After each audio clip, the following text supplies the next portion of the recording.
This episode is brought to you by State Farm. From your morning podcast to your afternoon playlist, State Farm knows you personalize your entire day, and that's why State Farm helps you personalize your insurance with the State Farm Personal Price Plan. It offers coverage options that help protect what you care about most at an affordable price just for you. Like a good neighbor, State Farm is there. Prices vary by state. Options selected by customer. Availability and eligibility may vary.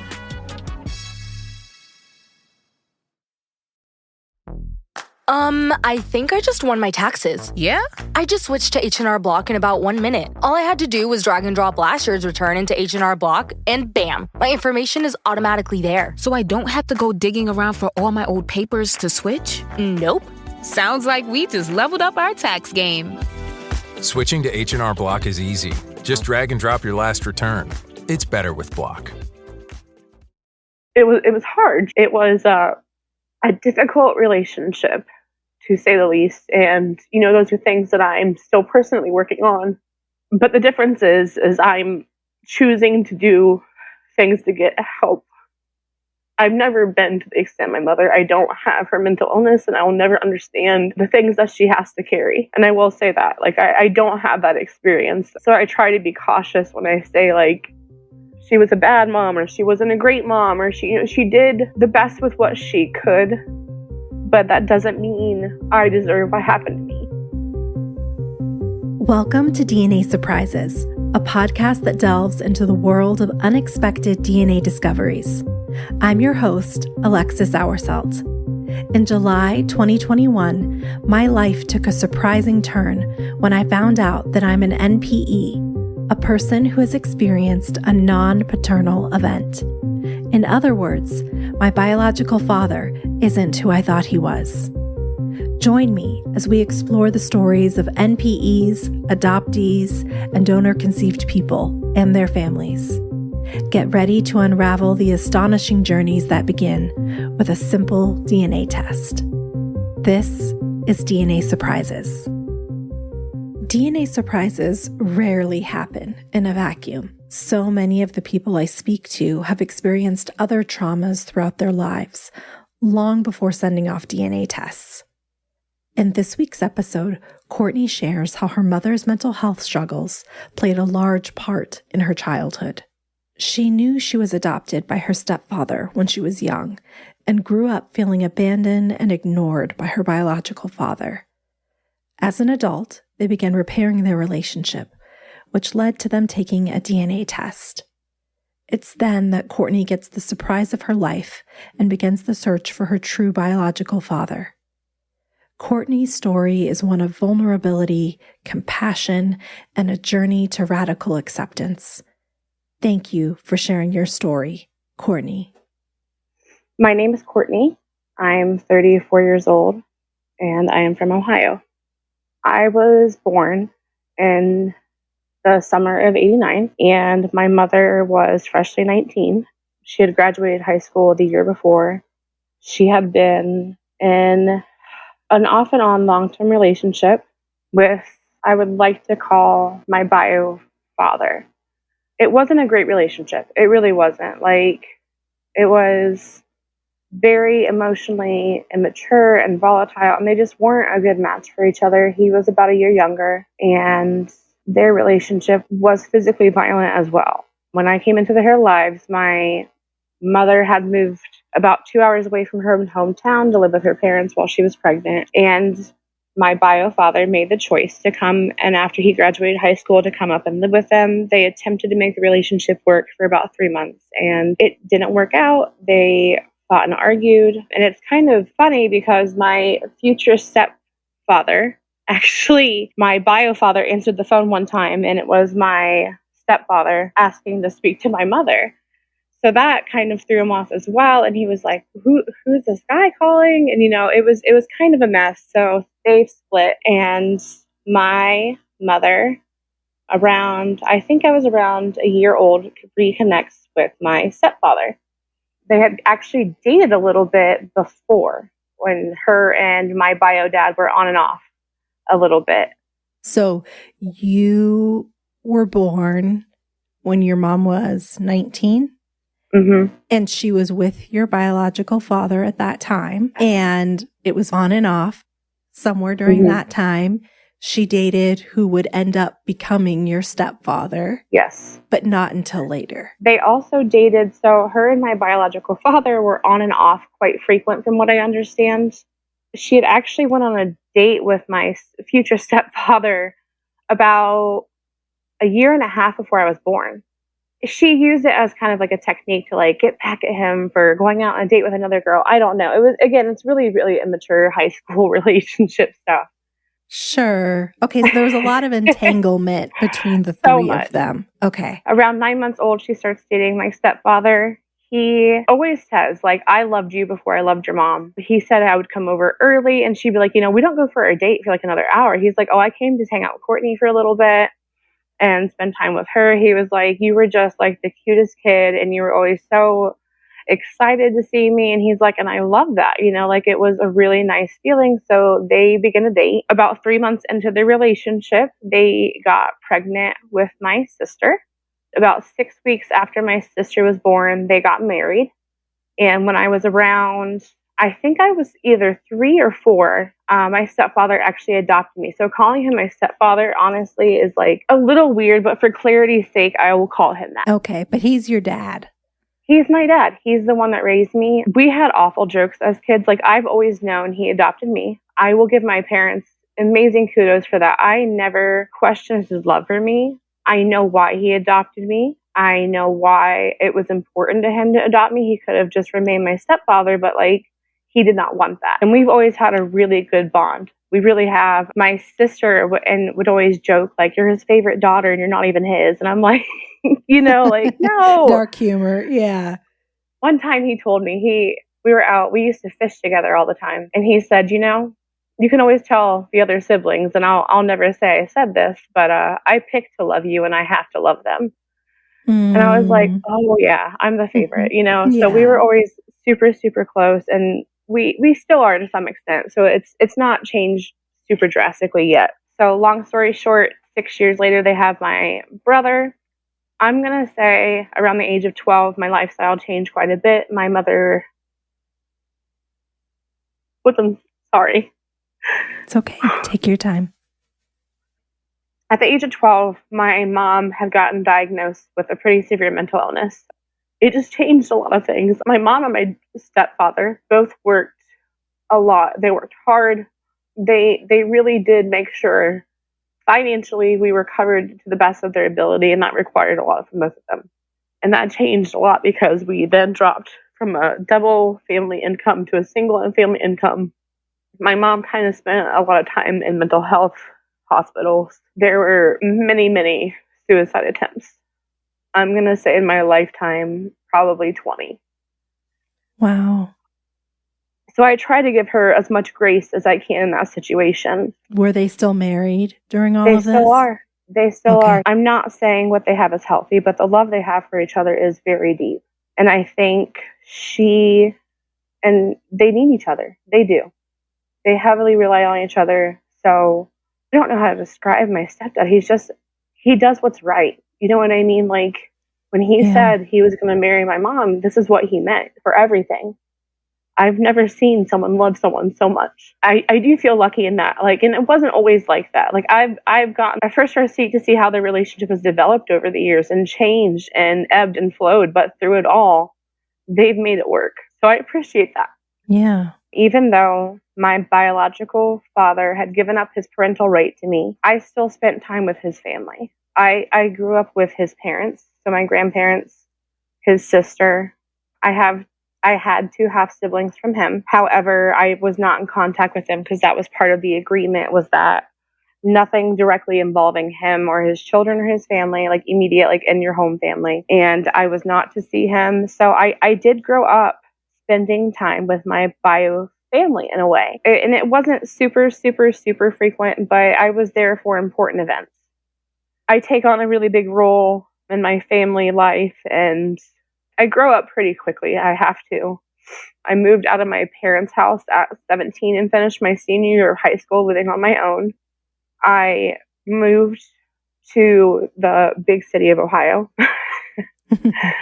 if there is such a thing, and got my cosmetology degree. And, I've built a career here and a life here. Met my husband on Twitter, which is now X, I guess. My husband is first generation American. His mother's from Mexico. His father's from Honduras. We got married in 2016. We had my son in 2018. And for some reason, at the age of 33, I decided I'm going to reach out to my bio dad. I've never actually spoken to him, and I just want to know his side of things. I want to know why he did what he did. Was it hard? Did you feel pressured? I just wanted to know his side. Looking back at my mom and our relationship and knowing what I know now about her, there's his side, her side, and the truth. Yes. So I just wanted to hear it all. I wanted to know. And I, at this point, have not really been super close with my mother. I'm going to say around 2020, things really went rough between us. I think when you have your own child and you grow up in a household where things happen that weren't okay, you look at your kid and you say, wow, you are the most incredible, beautiful, wonderful thing. I would never let anything harm you. Yeah. There's something when you look at kids that you just, yes, especially your baby, the thing that you made and you created with your body. Like, whoa, I made this whole creation and I chose to bring this creation to the world. And I decided to be a parent. And I don't think when people have kids, they always think about that side of things. You chose this. Your child owes you nothing. You owe them everything. Mm-hmm. So it just brought up a lot for me and it made me question things. And so it had been a struggle to connect with my mom at that point. My stepfather is not great with technology. So I have been blocked from his phone before. She's blocked my husband. And he didn't even know. He just thought I didn't call him for 3 months, which is heartbreaking. And she had me blocked on his social media. And she blocked me as well from her phone. I would talk to my mom's mom and I would say, Grandma, I'm trying to get a hold of Dad. Is he okay? Is things all right? She would tell him. He just couldn't figure it out. So it just caused a lot of conflict in my life. So I had gotten to the point in my healing journey where I'm like, I just feel like I need to hear from my bio dad. So I messaged his wife on Facebook because he does not have social media. And I said, you know who I am. We've actually met one time at a wedding shower for my aunt. And it was abrupt. And I don't know if she knew I was going to be there. And I feel like she was very uncomfortable. And that had been like maybe 10 years before I reached out to her, 10 years plus. She immediately responds within like 2 minutes. She said, I am driving. Hold on, I'm pulling over. And she messages me. She said, we have been waiting for this. We have been waiting for you to contact us. We didn't want to overstep a boundary and cross into there. We thought when you were ready, whenever that time was, we would be ready for you. Let me get your cell phone number. I'm going to give it to Bio Dad and he's going to call you. And about 4 hours later, I get a text and it says, I've been waiting for you to call me or text me or get a hold of me. And we set up a time to talk. And before they were talking in person, we're exchanging pictures. He says, I'm more than willing to tell you anything. I've been waiting a long time to tell you everything. We talked for hours at first. He goes into detail. He admits that he wasn't a great person to my mom. He admits that he was physically abusive to her. He admits that he was part of the problem as well. He did not sit there and try to blame my mom for everything and say how she was this awful human, but he was honest about her part in it as well. There had been quite a few times where he had caught her out with another guy. How did you feel hearing his side of the story? It was so hard not to be angry at him because he's saying things about my mom. And even though she's my mom and I know that she could do something like this, but it still hurts to hear the bad things about your parent. Like, it's an uncomfortable feeling to hear. And again, it's a shame thing, right? So I took it with a grain of salt and remembered, This is his first time getting to tell me anything, but he had mentioned quite a few times about her stepping out on him and all these other things. And I do think that bio dad, he grew up in not a great home life. He didn't. He was physically, abused as a child. So I think sometimes when you don't learn anything, you don't know anything else. He's not that human anymore. He's done so much to change his life. He's a great dad. He's a good husband. He runs 4K or 10Ks or whatever. He just did some sort of like Ironman competition. Like, he's wild. Like, sounds like he did a lot of growing. He did. He's changed a lot as a human. I hear vouching from that from his sister. I hear vouching from that from his wife. At that point, are you thinking that you might want to pursue a closer relationship with him? I did. If you grow up with a parent who is mentally ill, or maybe a parent that isn't a great role model, you kind of always crave, like, maybe half of me comes from something so much better. And that I'm not, just this one person. There's another side of me out there.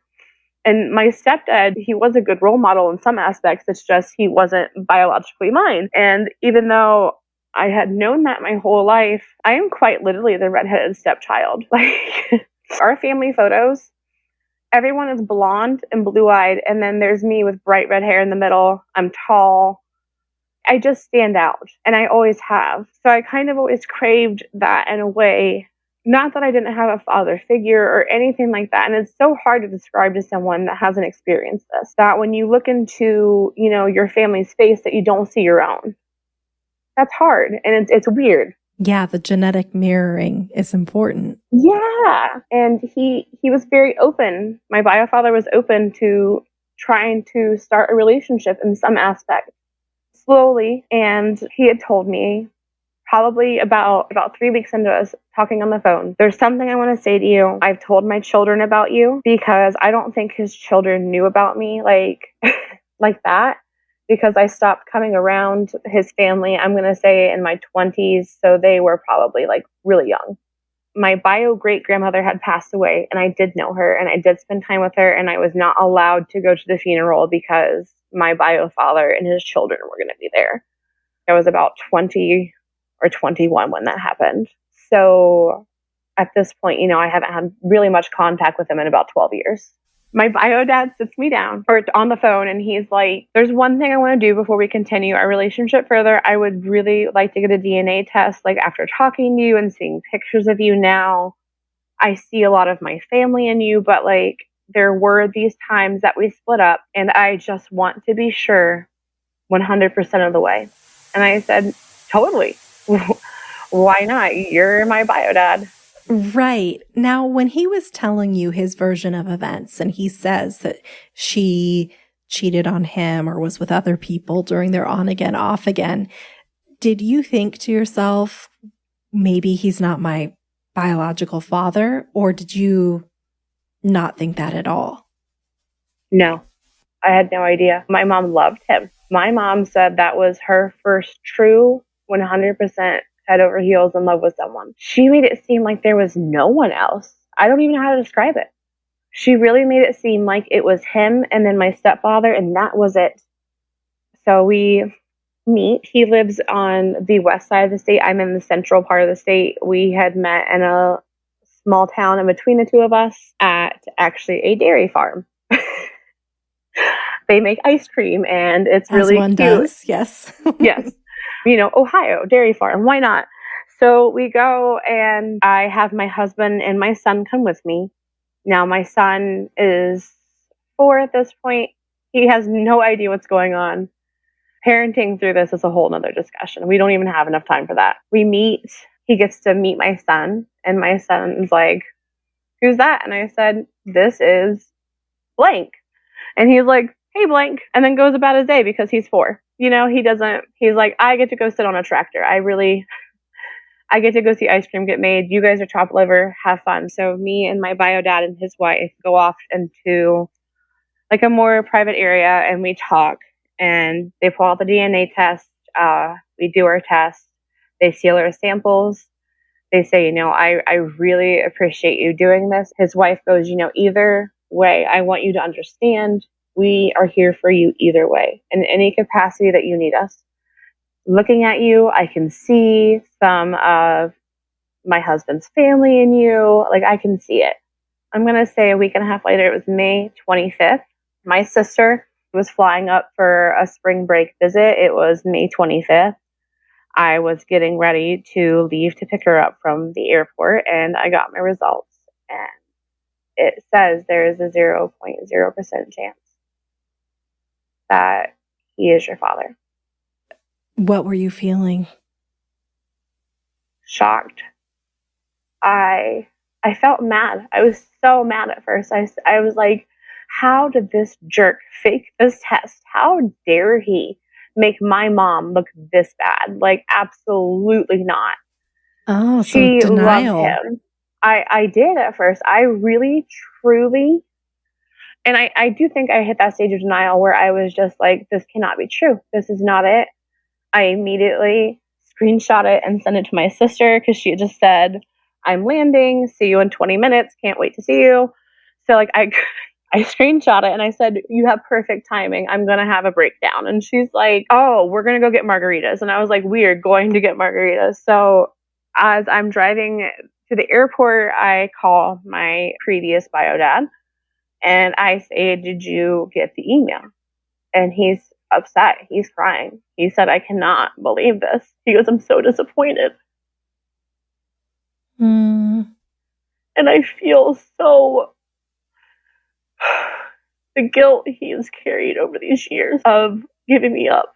And we had a really hard conversation about my mom. And I said, if you saw the signs of her mental illness, then why did you leave me with her? And I think that hurt him, and it wasn't my intent. It was just a true question that we had, and I had. So I know he carries a lot of guilt and a lot of shame in what he did. And I do think he thought he was doing what was best for me at the time. He knew my stepdad would be there to take care of me. He knew that him being a part of the mix would just create more chaos in my life because they couldn't at that point have a relationship with, even for me. They couldn't even do it for me.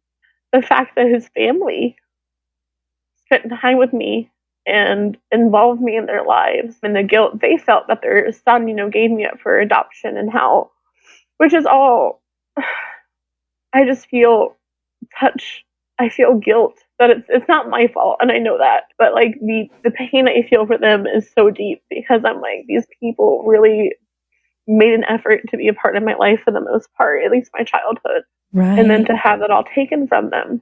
Not taken, but it's changed. So when he was so disappointed and had his reaction, it kind of sunk in a little bit that it wasn't any sort of fabrication on his part, the results or anything. Part of me knew, but part of me was still like, nope. I'm going to do Ancestry DNA. There's no way he can fake it. Then I know he's on Ancestry. His results are public. I knew I would see one of his family members' names. There's just no way. So I decided to do Ancestry at this point too. I pick up my sister from the airport. We sit at a taco bar and we sit at the bar and it's like, I'm going to say 12:30. Maybe 1 o'clock, and we proceed to have a few drinks and talk. And it was actually kind of hilarious because we were being very candid about it. Because my sister's like, we can talk here. We're not going to see these people ever again. And I'm like, touche, you're right. So the bartender kept like washing glasses closer and closer to us. It was actually kind of funny. Trying to hear the scoop. Yeah, he was like slowly scooting closer. And I'm like, should we just tell him to pull up a seat? Like... So we had, we talk about it. We call my husband to come pick us up because we cannot drive. And he drops us off at home. And me and my sister just like, my sister's like, you know what? Just take the Ancestry test. Just do it for your peace of mind. She's like, we probably know, but just to be sure. So I decided to do the Ancestry. I ordered the next day. And then 6 weeks later, I get my test results and there is not a single trace of his lineage anywhere. And I text him and I said, I did the Ancestry. And he goes, nothing popped up on my end. And I said, me either. And he goes, so I think we know 100% then, huh? And I said, I think so. he said, how can I be there for you? And what can we do? This doesn't change things. Like, I still see you as part of my life, and I will be here for you in any aspect that you want me there. Which was nice. It was nice. I start going through my ancestry DNA results. I see my grandmother on my mom's side has been on there quite a bit already. She has a lot of trees built, and I'm looking and I'm starting to kind of pick and look, and I'm not seeing any names that I recognize. Like, nothing on this one part, and I don't understand it. So I go to my top matches, and my top match says it could be some sort of like first cousin or something. Well, I message this man and I say, hey, I am apparently on and trying to find my father. Do you think you can help me at all and giving me an idea of how we're connected? And he messages me back, I'm going to say within an hour. And he said, I will do anything to help because I actually went through my own journey of finding my bio father about 3 years ago. Oh, wow. We go through the CMs and he's talking to me about it because he's done his due diligence on some of this stuff. But he says, my wife was really the powerhouse behind this. Can I give her your number? And I said, yes, absolutely. So she calls me right away. She's wonderful. She is like, listen, I got you. It's going to be okay. There are these support groups you need to go get on now. You need to go do this. You need to get on there. You are not alone. This is okay. It's going to be fine. And I'm going to help you as best I can. We're going to piece this together. So we figure it out. And with his age, we determine he's my half uncle. So that means him and my biological father are half siblings. Well, my now biological grandfather has 3 daughters with his wife. And then comes my half uncle, and my half uncle tells me, I don't know of any brothers or boys that he had. I only know of the 3 daughters. So I say, oh, wow, that means there's another DNA surprise. Yeah. There's another one. So because he's like, I don't know of any boys. I'm the shock of the family. You know what I mean? So they help me as best they can, and I'm surfing around Facebook trying to figure out something that clicks, and I find a group, the DNA Angels, and they accept me as a client. I tell them a little bit about what I know. I start to talk to a few of my moms. My mom had 2 best friends in high school. They still were very close until here recently. They helped a lot when my mom was going through stuff. I go to a 4th of July party with my mom's brother. It's a really big event in my family. People from the entire town will come watch them. It's in the middle of the country. This is a big event. So, of course, my mom's best friends are there. And I pulled aside one of them and I said, I would really like to call and talk to you guys and just pick your brains a little bit. And I call them and I say, this is what's going on. Bio dad is not my father. Could there be anyone else? And they're like, whoa, there's no way. It has to be him. And I said, it's not him, you guys. And they're sitting there and they're like, there's just no way. There's no way. You have to talk to your grandma. She would be the only one that would know this. Probably like a week or 2 later, my grandmother was in town and we were going to a cousin's bridal shower and we were driving home and she was hanging me by my toes basically about not being in a great spot with my mom and like getting mad at me. And I said, do you even know why I'm super upset right now? Like, do you have any clue? And this was pretty childish of me. And she's like, no. But, and I said, well, blank is not my bio dad. I took a DNA test and her mouth just dropped. And she said, what? And I said, he's not my bio dad. He cheated that test. I said, no, he did not. I took 2. So she stops and she takes a deep breath and she closes her eyes and she says the name of my bio father. She says, there's no one else. There could be no one else. This episode is brought to you by Indeed. When your computer breaks, you don't wait for it to magically start working again. You fix the problem. So why wait to hire the people your company desperately needs? Use Indeed's sponsored jobs to hire top talent fast. And even better, you only pay for results. There's no need to wait. Speed up your hiring with a $75 sponsored job credit at Indeed.com/podcast. Terms and conditions apply. Hey, what's up, guys? I'm Fred Warner, linebacker for the San Francisco 49ers. Abercrombie has the new suits you need, plus all the collared shirts to go with them. The Abercrombie & Fitch Collins suit is the only suit you'll ever need for any occasion. Available in slim, classic, and athletic. Pair it with a collared classic. Go with a soft, easy-to-wear sweater polo or a comfortable long-sleeve shirt. With so many different fits and fabrics, you can make a look that's completely your own. Add the Abercrombie & Fitch Collins suit and new collared shirts to every occasion this season. Shop online or in store. And she said, when your mom got pregnant with you, I asked her, could it be? And your mom said no. So I didn't ask again. What did you think of that? It was just like, I think even at 19, we understand to an extent how it works. And if there were, especially at the point where he signed over his parental right, like, I don't know. I was just kind of dumbstruck that she just dropped this name. And she had explained to me that before my mother was with my previous bio dad, I don't know what to call him at this point. She said before him, there was your bio dad. Your mother dated him until she was a sophomore. He graduated from high school, went off to college, and they kind of ended things. And apparently they had tried to make it work for a semester. And I later find out that my bio dad had a letter to a girl in his pocket or something. And my mom found it. And it was this whole thing. But I had never even heard his name before. Not once in my life have I ever heard his name before this point. So I reach out to my mom's friends and I say, could it be this person? And they said, it has to be. They said there really isn't anyone else. There's no way to do this. So as the DNA angels are working on my case, I give them this little snippet of a name. And I said, this is the name I got. This is the year he graduated high school. This is where he grew up. He has, 3 sisters and a brother. That's all I know about him. And thankfully, I'm not joking. By the time I gave them that name, I'm going to say within 24 hours, they figured it out.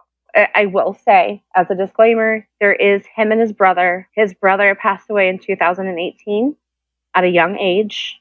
And it was between the two of them. But to me, considering that I had that name and that my mom did date who I'm calling my bio dad, I don't have technically anything that states I'm directly his and not his brother's.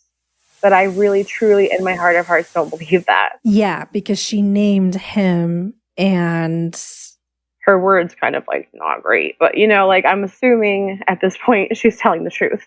Right, that she was not with his brother. They gave me everything. His Facebook, his Instagram, his email address, it's wild. And and they give you these really awesome step-by-steps of if you want to contact, how you should go about it and what you should do if you decide to move forward. They give you support groups. They do everything they can to really set you up for understanding this and processing that. And I do appreciate that because that's a lot of work. And these people do this just out of the kindness of their heart. This whole community is so beautiful. The amount of people that volunteer their time to help others. And I think that's huge. So I do love that about the NPE DNA community. Oh, yeah. They really are angels, these search angels that help. They are. Yeah.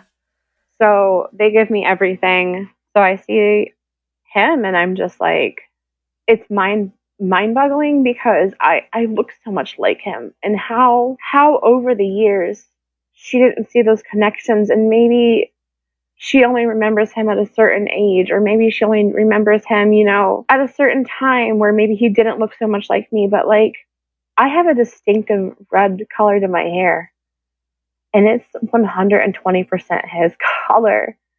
My nose, my hands and my arms, which is super weird.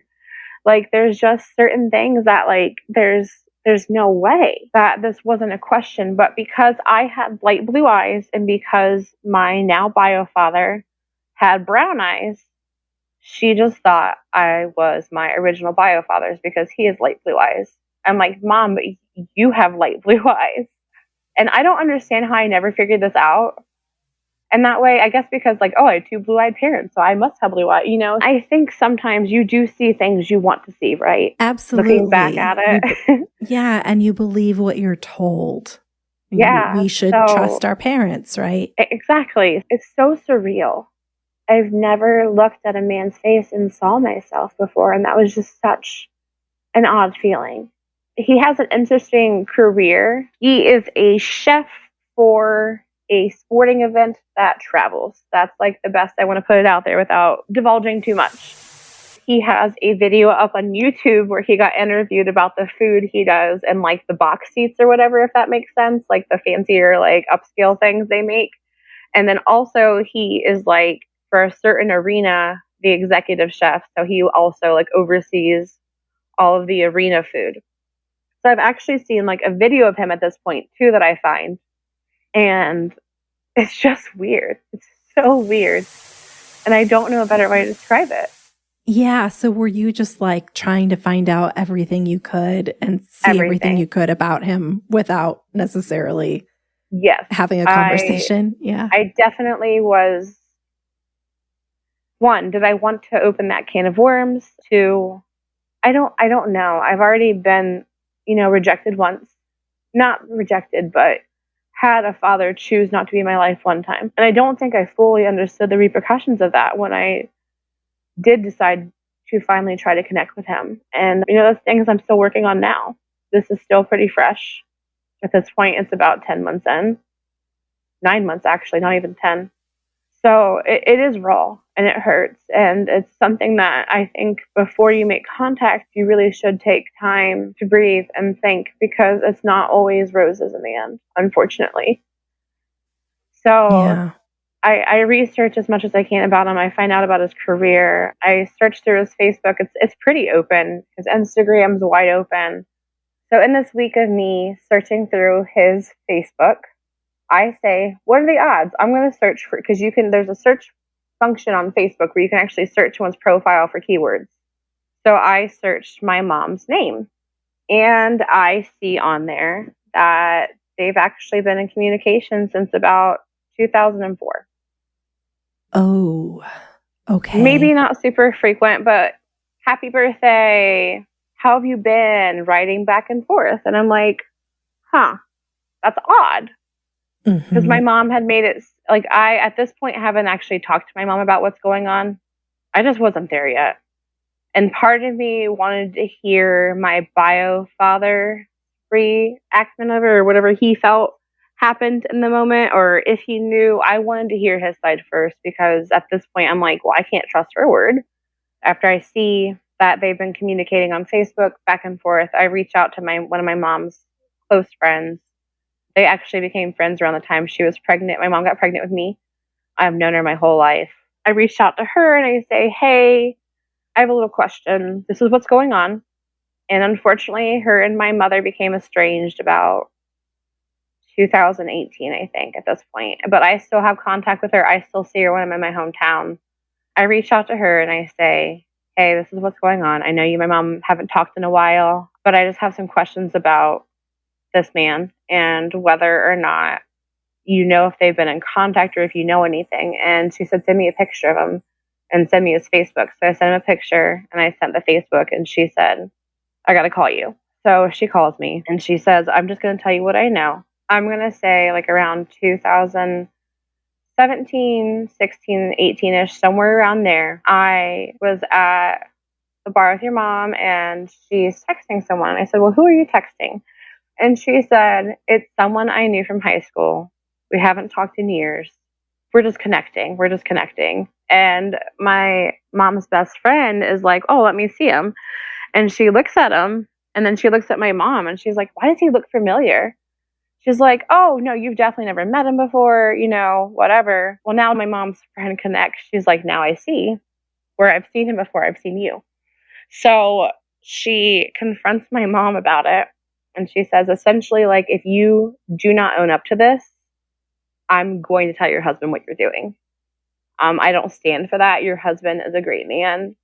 We all love him like a brother to us. Like, you're not blowing up your marriage on this. And this was back when she discovered that when the friend discovered that your mom was talking to. Yep. Okay, so this isn't even knowing that that's your biological father. Nope. This is just knowing that she's kind of sneaking around and having a conversation. Yes. Through Facebook and stuff. Okay. They talked about, my mom's friend said, she told me about how they used to date in high school and how he even had asked my mom, could I possibly be his? But my mom said, no, she's definitely not yours. And my mom's friend was like looking at the picture and she's like, are you sure? And my mom said, yeah, I'm positive. So she kind of left it at that. And I'm going to say maybe a few months later, my bio father's brother passed away. It was sudden. It was a heart attack. He was young. And I get confirmation later from my father that my bio dad actually called my mom at like 3:00 in the morning or something because his brother had died and he was just going through it. And I'm like, you wouldn't reach out to someone that you knew in high school. You used to date in high school. You know what I mean? So to me, that shows like they had something going on that was deeper. They had to have. There's no possible way I can look at it another way. And I hate saying that. And I hate portraying my mom in this light, but like, it's all true. That doesn't make sense to me that if my brother were to die, I would definitely not call my ex-boyfriend from high school. That's all I'm saying. Right. On that. Yeah. Yeah. My stepfather saw this person calling her at 3. It ends up being a very big fight. Now I know what said fight is about because I remember my mom being like, your dad's being so mean. I remember the fight. I remember my mom calling me super upset about how controlling and how awful and like, it was just really, it was awful. I remember the fight though, because she had called me to talk to me about them fighting, but not what it was about. Yeah. So you're gaining so much clarity around things that have happened. At what point do you decide I'm going to confront my mother? So I try to reach out to my bio dad on Facebook. He doesn't respond. And I kind of chalk it up to like maybe he didn't see that message. So a few days later, I tried to call via Facebook because it will pop up. Even if you don't know the person, I think it still pops up or whatever. So I'm like, I'll try that. It gets ignored. So then I talked to my newfound half uncle and I said, do you want to reach out and see if maybe he'll respond to you and just say, hey, I'm helping your daughter, maybe don't explain who you are quite yet, because that's a whole nother layer to this. Just say, I matched with your daughter and I'm trying to help her get a hold of you. He said maybe a man contacting him will be like less concerning to him that like some woman's reaching out to him, I guess. I don't know. Doesn't respond, reads his message, but doesn't respond. My messages never get read. I sent an email, kind of outlining like, hey, I think you might know who I am. I think you might have an inkling of who I could be at least. If you were friends with my mother on social media, I know you've seen my pictures. I would like to talk to you if possible. Like, I'm not here to blow up your life. I don't want any money from you. I don't think I'm in a relationship with you even at this point. I just would like to talk to you and just kind of know you and just talk. I just want to reach out and see if we can somehow communicate. And nothing. So I have my mom's best friend sit my mom down and say, and this is like her childhood best friends, and they say, hey, so Courtney took an ancestry test and she is seeing some interesting results. Do you think it's possible that original biodad and biodad could somehow be related? And my mom gets really quiet and just says no. So at that point, I had drove a state over to go to a concert with one of my friends. We went and saw Shania Twain, and I had a 3-hour drive back to where I'm from. So I was like, well, what better time to talk to my mom? So I call her, and she's like, I had some really devastating news that I heard, and I know that you know. She started off fully denying it. I said, Mom, but I look like him. And she said, he was such an ugly loser. And no one like this. She was just being really hateful and really mean about it. Were you expecting that kind of reaction from her? Yes and no. I didn't want to contact her until I had concrete DNA proof that I was not my original biological father's and that I am my bio father's. That was really important to me. So there was no way to like get out of this, if that makes sense. Like that you have to come clean. Accountability for actions is not something my family is great at doing. They're very sweep it under the rug kind of people.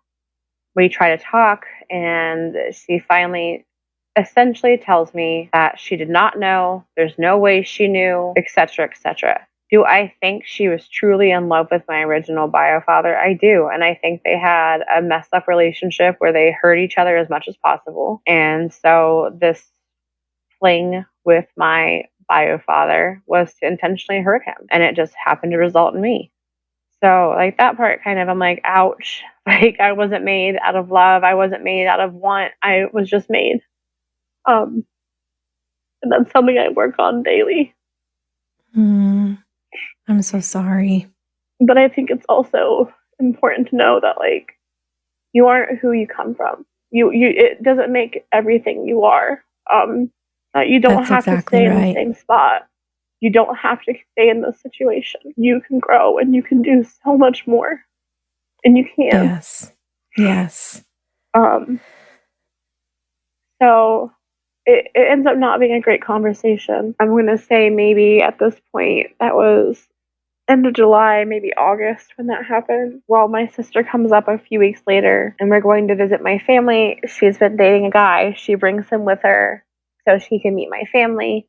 There's this big lake festival where I'm from.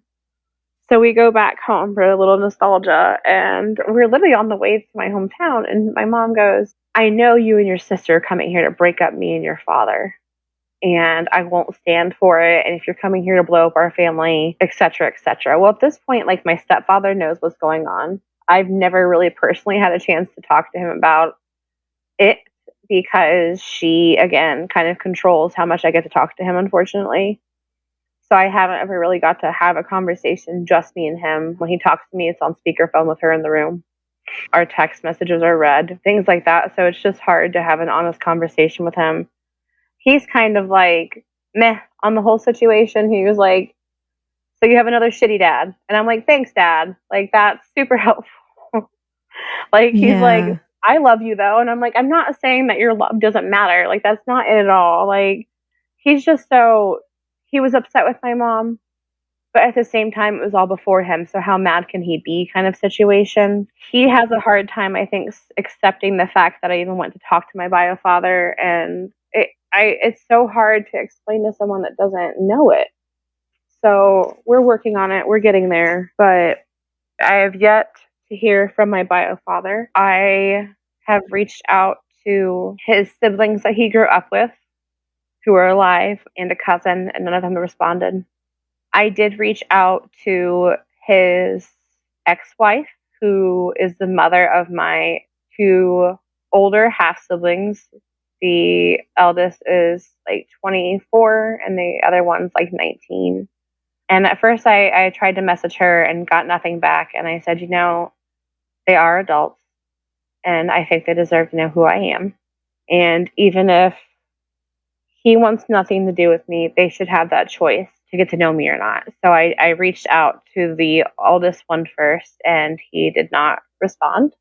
And I was like, okay. And then I messaged, and within 20 minutes, I get a message from my half-brother. And he said, I thought you were spam. Because I didn't clarify who I was. I said, I'm trying to get a hold of your dad. I have some surprising information, but I would like you to get to know me and get to know you if we could like talk. And he was like, so like, what's going on? I screenshot all of my information on my tree, how I'm like directly DNA linked to a cousin of my bio father. So I send him everything, and he's like, send me pictures of you. And I send him pictures of me. And he was like, oh, wow.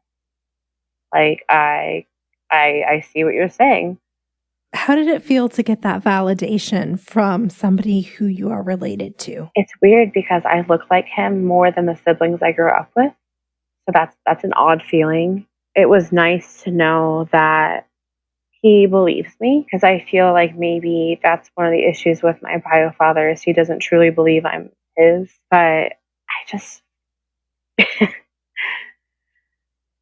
I don't know how you couldn't believe it, I guess. Right. DNA doesn't lie. It doesn't. And I just think he's not doing the right thing. I think as a basic human right, we deserve to know where we come from. That's truly it. So I haven't heard from him. I have been in contact with my half siblings, that the two oldest. He ended up divorcing their mother, and he has another half sibling, and I believe she's like 11 and I'm 34, so there's a little bit of a gap. He's been married off and on quite a few times.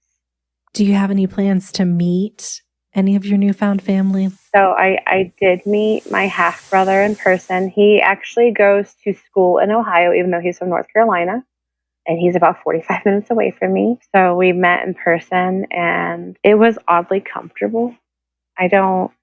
It's awkward, like, don't get me wrong, but like, it's something about like naturally seeing yourself in someone that feels almost like, oh, we're supposed to be together. Like, we're supposed to be hanging out right now. So we talk, we stay in like contact.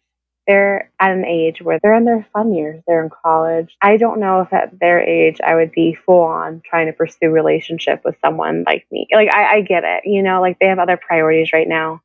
So we stay in somewhat contact. I'm trying to talk to them about possibly doing a DNA test just to make sure, to give me that confirmation that I really, really would like to have, since my bio dad is choosing not to be involved in this in any way. What is your relationship like with the original bio dad and family that you were really kind of getting to know before all of this? One of our last conversations was kind of hard because he had essentially told me that he had heard through the grapevine, or that my new bio father did not want to be involved and I should just really stop contacting him.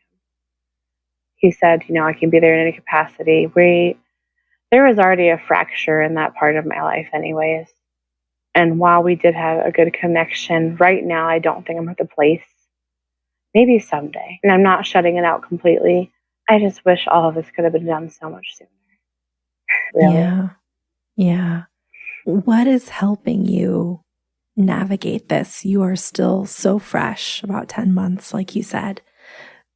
How are you doing, and what is helping you? I would say listening to the podcast has really tremendously helped me. Just knowing that I'm not alone in this, and that this is actually somewhat of a frequent thing that happens. And I think the support groups are really helpful. Just for me, talking helps so much. And that's what brought me to do this, is I really think in my healing journey, just to get it all out and to speak my truth without anyone trying to question the validity of how I feel seems really important to me right now. And I've been going to a therapist, which I know can be financially a big burden for a lot of people. But there's help out there. The Right to Know website has a ton of resources. I know you can reach out to people that can be like a mentor to you. So even if, they're not therapists per se, but they can at least walk you through some things or give you something to help you get through this. Because it really does change a lot. And it doesn't make sense to someone that hasn't done this, but how to your core it can shake you. And I think it's so important to realize that everything that you feel is valid, and the anger and the sadness and the hurt. You unfortunately have to go through that. You can't skip over this part. And as much as it hurts, and as much as you don't want to go through the pain, you have to push through it. But you can. It's hard and it's painful. It hurts. But you have to keep pushing. Yeah. This event does not define you. Your choice in this is to continue to do more. What I do for a living as a hairstylist, it's very self-serving, I always say, because I've always helped people make feel better about themselves. Always had this compassion and joy in my life, and helping others is so important to me. I'm always everyone's cheerleader. I always have been. If you are feeling bad or you need someone to make you feel better, like, I'm the one that you call. And I've always been like that. And I think going through this process has dimmed that light in me a little bit. And sometimes I have a hard time seeing the good in people. But I can't let that change who I am at my core. Yeah. And I know you'll get back there. I will. You're still in the thick of it. So it is a lot, and it hurts. And just know that, it's going to hurt. It's going to hurt. But it's going to be okay. Something that comes up a lot in my conversations with people is mental health. I'm curious for your perspective on how your mother's mental health shaped the way that you've navigated this journey.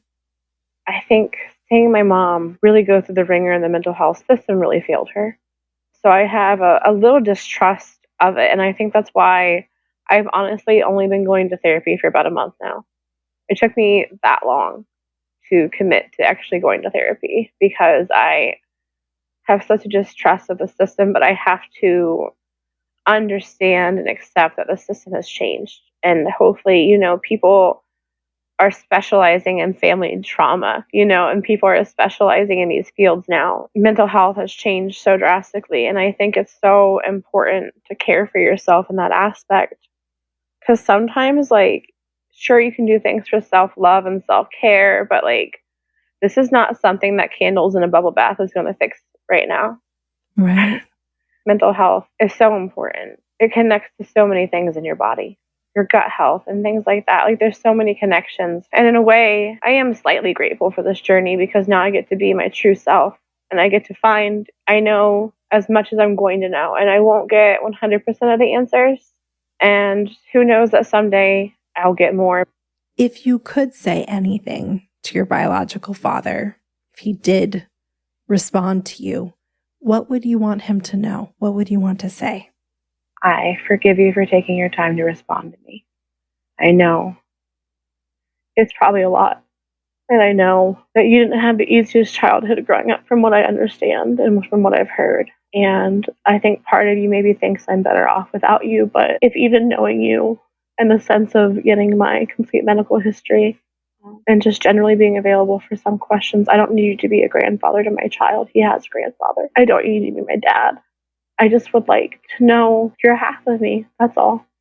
I would like to know if at one point him and my mom were in love. I think that would help me feel a little better. And even if they don't, that's okay. I just want to know where I come from. Maybe where a bit of my personality comes from. Just a conversation is really all I need, I think. It doesn't have to be some full blown out relationship where you're pawpaw to my son now and you're my dad. And I don't need that. I just want to know who you are. I just want to know part of who I am. Thank you for sharing that. What advice do you have for a parent who is keeping a DNA surprise from their child? I think I have an interesting perspective on this because I grew up my whole life knowing I was adopted by my stepfather. And what I can tell you is that I handle that with far more grace and support than I ever have with this DNA surprise. I was never angry at my mom for having my stepfather adopt me. I knew he did it out of love. And if you know that there's a possibility, just tell them. I think it's almost easier to grow up knowing, even if it is a possibility, it's easier to process because it's part of your life instead of a big, abrupt change in your life. Honesty is what builds your relationship with your children. Honesty, transparency, and support. That's what you need to be a good parent. And if you are in a situation where there is an affair or whatever it is, you unfortunately do have to own up to that. You do. And it's hard and it's not an easy thing to do, but it's the right thing to do. So I think if you can, and you know it's a possibility, you have to own up to your mistake. If your child comes to you later and they find out, be 100% honest from the start. If there's that possibility. So you can make sure you can salvage your relationship with your child if it's important to you. Thank you so much for sharing that. You do have really good insight because of your upbringing and getting to see both sides of it. Yeah. What advice do you have for someone who just uncovered a DNA surprise? It's going to be okay. Everything is going to be okay in time. Find support in the best way that you can. Try a couple different ways. Try a couple different podcasts. It's not one size fits all. I like this podcast because you are so validating to people and their experiences, and you don't try to make light of their situation, and you understand that. Find something to help you get through this. And it's hard to rely on people in your life, your spouse, your friends, things like that, because unless they've gone through it, it's really, really hard for them to understand. So again, really making sure you're doing the things to help you get through this. It's going to be okay. Everything is going to work out the way it's supposed to. Well, and I hope you remember that too. Everything will be okay. It really will. I try. That is my daily mantra. Yes. And thank you for your kind words about this podcast. And, I say the same thing. And if anyone has made it to the end of this episode and you're hearing this, I know this podcast isn't everybody's cup of tea, right? But there might be something else out there for you. You might not find the therapist that you click with instantly, but keep looking. Exactly. Support groups, Facebook groups. We are not a monolith, and we all have had this terrible thing happen in our lives. There are good parts of it too, of course, but we're not all the same, and we don't all have the same outlook, and it's important to just honor that and find where you fit. Exactly. So thank you for saying that. There's definitely a space for you. There's a piece where your puzzle piece will fit, I promise. There's something out there for you. And don't lose hope. Courtney, thank you so much for coming on the podcast and sharing how you're feeling, how you're doing, so fresh into this process. I wish you nothing but the best, and I really hope that you get some more answers, either through your newfound family or from your bio dad. I really appreciate it. Thank you. Thanks again to Courtney for sharing her story. If you have a DNA surprise that you'd like to share, please submit your story to DNAsurprisespodcast.com. Until next time. This episode of DNA Surprises was hosted, produced, and edited by me, Alexis Auerselt. It was mixed and mastered by Josh Auerselt of Siren Recording Studios.